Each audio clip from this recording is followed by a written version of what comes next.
Hi friends, welcome back to our channel. ಇವತ್ತು ನಾನು ಮಾಡ್ತಾ ಇರೋದು ಮೆಂತ್ಯ ಸೊಪ್ಪು ಪಲಾವ್. ನೋಡಿ ಫ್ರೆಂಡ್ಸ್, ಈಗ ನಾನು ಏನು ತೋರಿಸ್ತಾ ಇದ್ದೀನಿ ಐಟಮ್ಮು, ಇದನ್ನೆಲ್ಲ ಒಂದು ನೋಟ್ ಮಾಡ್ಕೊಳ್ಳಿ. ಈಗ ಒಂದು ಕುಕ್ಕರ್ ಇಟ್ಕೊಳ್ಳಿ, ಸ್ಟವ್ ಹಚ್ಕೊಂಡು ಕುಕ್ಕರ್ ಇಟ್ಕೊಂಡು ಅದಕ್ಕೆ ಸ್ವಲ್ಪ ಎಣ್ಣೆ, ಒಂದು 50 ಗ್ರಾಮು ಅಥವಾ 100 ಗ್ರಾಮು, ಮತ್ತು ತುಪ್ಪನೂ ಚೆನ್ನಾಗಿ ಹಾಕ್ಕೊಳ್ಳಿ.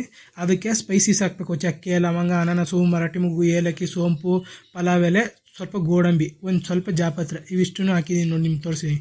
ಮತ್ತು ಅದು ಫ್ರೈ ಆದಮೇಲೆ ಒಂದು ಇಡೀ ಈರುಳ್ಳಿ, ಅಂದರೆ ಒಂದು ಇಡೀ ಅಂದರೆ ನಾನು ದಪ್ಪದು ಒಂದು ಈರುಳ್ಳಿ ತೊಗೊಂಡಿದ್ದೀನಿ. ನಮ್ಮದು ಕೈ ದೊಡ್ಡ, ಸ್ವಲ್ಪ ಒಂದು ಇಡೀ ಹಾಕೋದು ಇಷ್ಟು ಈರುಳ್ಳಿ ಆಗಿದೆ ನೋಡಿ.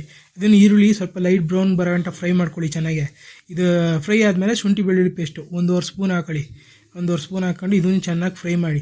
ಆ ಶುಂಠಿ ಬೆಳ್ಳುಳ್ಳಿ ಪೇಸ್ಟು ಹಸಿ ವಾಸನೆ ಹೋಗಬೇಕು, ಘಮ ಬರಬೇಕು, ಚೆನ್ನಾಗಿ ಫ್ರೈ ಮಾಡ್ಕೊಳ್ಳಿ. ಹಿಂಗೆ ಅದನ್ನ ಉರಿತಾನೆ ಇರಿ, ಯಾಕಂದರೆ ನೀವು ಲೈಟ್ ಉರಿಲೇ ಉರಿರಿ. ಅದಾದಮೇಲೆ ಟೊಮೊಟೊ ಹಾಕೊಳ್ಳಿ ಸ್ವಲ್ಪ. ನಾನು ಒಂದು ಟೊಮೊಟೊನ ರುಬ್ಬಕ್ಕೆ ಹಾಕ್ಕೊಂಡಿದ್ದೀನಿ, ಇನ್ನೊಂದು ಟೊಮೊಟೊ, 1.5 ಟೊಮೊಟೊನ ಇಲ್ಲಿ ಕಟ್ ಮಾಡಿ ಹಾಕ್ಕೊಂಡಿದ್ದೀನಿ ಚಿಕ್ಕದಾಗೆ. ಇವಿಷ್ಟನ್ನು ಚೆನ್ನಾಗಿ ಫ್ರೈ ಮಾಡಿ.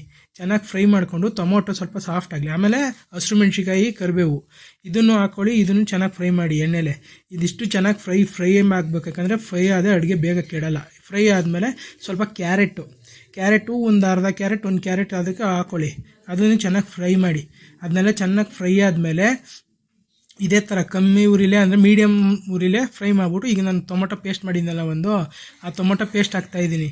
ಆ ಟೊಮೊಟೊ ಪೇಸ್ಟ್ನು ಚೆನ್ನಾಗಿ ಫ್ರೈ ಮಾಡಿ. ಅದು ಫ್ರೈ ಮಾಡಿದೆ ಹೆಂಗೆ ಗೊತ್ತಾ, ಅಲ್ಲಿ ಎಣ್ಣೆ ಬಿಡುತ್ತೆ ಸ್ವಲ್ಪ. ಟೊಮೊಟೊ ಹಿಂಗೆ ಫ್ರೈ ಮಾಡ್ತಿದ್ದಂಗೆ ಅದೇ ಎಣ್ಣೆ ಬಿಡುತ್ತೆ, ಅಲ್ಲಿ ಗಂಟ ಫ್ರೈ ಮಾಡಿ. ನೋಡಿ ಈಗ ಎಣ್ಣೆ ಹೆಂಗೆ ಸಪ್ರೇಟ್ ಆಗ್ತಾಯಿದೆ, ಹೆಂಗೆ ಎಣ್ಣೆ ಈ ಥರ ನೋಡಿ, ಇಲ್ಲಿ ಎಣ್ಣೆ ಹೆಂಗೆ ಸಪ್ರೇಟ್ ಆಯಿತು. ಇದೆಲ್ಲ ಫ್ರೈ ಮಾಡಿ. ಫ್ರೈ ಆದಮೇಲೆ ಈಗ ಅದಕ್ಕೆ ಮೆಂತ್ಯ ಸೊಪ್ಪು, ಸ್ವಲ್ಪ ಪುದೀನ ಸೊಪ್ಪು, ಕೊತ್ತಂಬರಿ ಸೊಪ್ಪು, ಇವೆಲ್ಲನೂ 3 ಹಾಕ್ಕೊಳ್ಳಿ. ನೋಡಿ ನಾನು ತೋರಿಸ್ದೆ ಹಾಕ್ತಾಯಿದ್ದೀನಿ. ಆ 3 ಹಾಕ್ಕೊಂಡು, ಯಾಕಂದರೆ ಎಣ್ಣೆಲ್ಲೇ ಹಾಕ್ತಾರೆ ಅದು ಕಹಿ ಬರಲ್ಲ ಮತ್ತು ಚೆನ್ನಾಗಿರುತ್ತೆ. ಇವು 3 ಹಾಕ್ಕೊಂಡು ಚೆನ್ನಾಗಿ ಮಿಕ್ಸ್ ಮಾಡಿ, ಚೆನ್ನಾಗಿ ಫ್ರೈ ಮಾಡಿ. ಅದು ಫ್ರೈ ಆಗಿ ಒಂದು ಸ್ವಲ್ಪ ಸಾಫ್ಟ್ ಆದರೆ ಸೊಪ್ಪು ಸ್ವಲ್ಪ, ಈಗ ಅಷ್ಟು ತುಂಬಿತ್ತು ಸೊಪ್ಪು ನೋಡಿ ಹೆಂಗೆ ಕಮ್ಮಿ ಆಗುತ್ತೆ. ನೋಡಿ ಇಲ್ಲಿ ಹೆಂಗಾಯಿತು. ಈ ಥರ ಹಿಂಗೆ ಉರಿರಿ ಚೆನ್ನಾಗಿ. ಹುರಿದಷ್ಟು ನಾವು ಅಡುಗೆ ಕೆಡಲ್ಲ, ಬೇಗ ಕೆಡಲ್ಲ. ಮತ್ತು ಇದು ಪಲಾವ್ ಚೆನ್ನಾಗಾಗುತ್ತೆ. ಮೆಂತ್ಯ ಸೊಪ್ಪು ವಿಟಮಿನ್ ಇರುತ್ತೆ ಇದರಲ್ಲಿ, ಚೆನ್ನಾಗಿ ಈಗ ಮಕ್ಳಿಗೆ ಮಾಡ್ಕೋಬೋದು. ಯಾವಾಗಲೂ ಡಿಫ್ರೆಂಟ್ ಥರ ಮಾಡಿ, ಒಂದೇ ಥರ ಪಲಾವ್ ಮಾಡೋದು ಬೇಡ. ಈಗ ನೋಡಿ ಇದಕ್ಕೆ ಫ್ರೈ ಆಯಿತು. ಈಗ ಸ್ವಲ್ಪ ಅರಿಶಿನ ಪುಡಿ ಹಾಕೋಣ. ಒಂದು ಅರ್ಧ ಸ್ಪೂನ್ ಅರಿಶಿನ ಪುಡಿ ಹಾಕೊಳ್ಳಿ. ಅದನ್ನು ಚೆನ್ನಾಗಿ ಫ್ರೈ ಮಾಡಿ. ಅದು ಫ್ರೈ ಮಾಡಾದಮೇಲೆ ಈಗ ನಾನು ಕಾಯಿ, ಒಂದು ಅರ್ಧ ಹೋಳು ಕಾಯಿ ರುಬ್ಬಿಟ್ಕೊಂಡಿದ್ದೀನಿ, ಅದನ್ನು ಹಾಕ್ತಾಯಿದ್ದೀನಿ. ಆ ಕಾಯಿನೂ ಚೆನ್ನಾಗಿ ಮಿಕ್ಸ್ ಮಾಡಿ. ಹಂಗೆ ನಾನು ಪಕ್ಕದಲ್ಲಿ ಬಿಸಿನೀರು ಕಾಯಕ್ಕೆ ಇಟ್ಕೊಂಡಿದ್ದೀನಿ. ಈಗ ಅದು ಕಾಯ್ತಾ ಇದೆ. ಇದು ಕಾಯೆಲ್ಲ ಆದಮೇಲೆ ಮಸಾಲೆ ಎಲ್ಲ ರುಬ್ಬೇಕು, ಬಿಸಿನೀರು ಹಾಕ್ಕೊಳ್ತಿದ್ದೀನಿ. ನೀವು ಎಷ್ಟು ಕ್ವಾಂಟಿಟಿಗೆ ಹಾಕತ್ತೀರೋ ಅಷ್ಟು ಹಾಕ್ಕೊಳ್ಳಿ. ಈಗ ನಾನು 3 ಪಾವು ಹಾಕಿದ್ರೆ 6 ಲೋಟ ನೀರು ಹಾಕ್ತೀನಿ. 2.5 ಲೋಟ ಅಕ್ಕಿ ಹಾಕಿದ್ರೆ 5 ಲೋಟ ನೀರು ಹಾಕ್ತೀನಿ. ಈಗ ಹಾಕಾದ್ಮೇಲೆ ಸ್ವಲ್ಪ ಸಾಲ್ಟ್ ಹಾಕಿದ್ಮೇಲೆ ಅಕ್ಕಿ ಹಾಕ್ಕೊಳ್ಳಿ. ಈಗ ನೋಡಿ ಅಕ್ಕಿ ನಮ್ಮಮ್ಮ ಹಾಕ್ತಾಯಿದ್ದಾರೆ ಅಕ್ಕಿ ತೊಳ್ಕೊಂಡು, ಯಾಕಂದರೆ ನಾನು ಇಲ್ಲಿ ಮಾಡ್ತಾ ಇರೋದ್ರಿಂದ ಅಕ್ಕಿನ ನಾನು ತೊಳೆಯೋಕ್ಕಾಗಲ್ಲ. ಈಗ ನೋಡಿ ಅಕ್ಕಿ ಹಾಕಾಯಿತು, ಸಾಲ್ಟ್ ಹಾಕಿದ್ದೀನಿ, ಸ್ವಲ್ಪ ಖಾರದ ಪುಡಿ, ಆಮೇಲೆ ಗರಂ ಮಸಾಲೆ ಪುಡಿ ಅದು ಹಾಕ್ಕೊಳ್ಳಿ.